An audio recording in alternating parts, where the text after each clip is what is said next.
People in Pakistan ask why.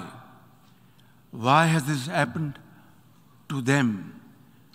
When global warming rips apart whole families and an entire country at this ferocious speed, it is time to ask why, and time to ask not what can be done, but what must be done.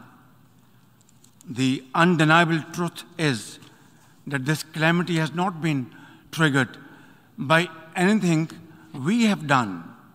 Our glaciers are melting fast, our forests are burning, and our heat waves have crossed 53 degrees Celsius, making us the hottest place on the planet. And now, Mr. President, now we live through an unprecedented monster monsoon.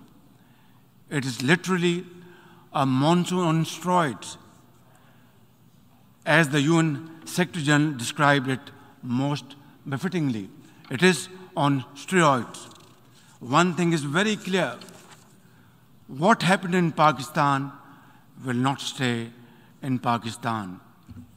As the Secretary General so candidly says, hotspots like Pakistan fall in the 10 most climate vulnerable list of countries, but emit less than 1% of the greenhouse gases that are burning our planet.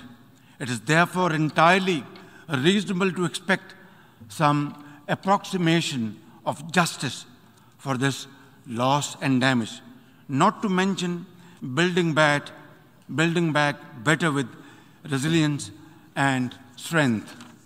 Clearly, the time for talk about action has passed.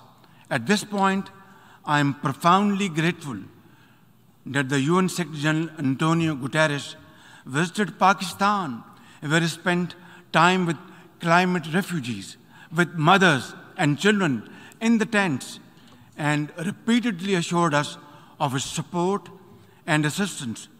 At this point, I want to thank each and every one of the countries that have sent help to Pakistan and their representatives to Pakistan to stand in solidarity with us in our most trying hour. On behalf of my nation, I once again express my sincerest appreciation to all of them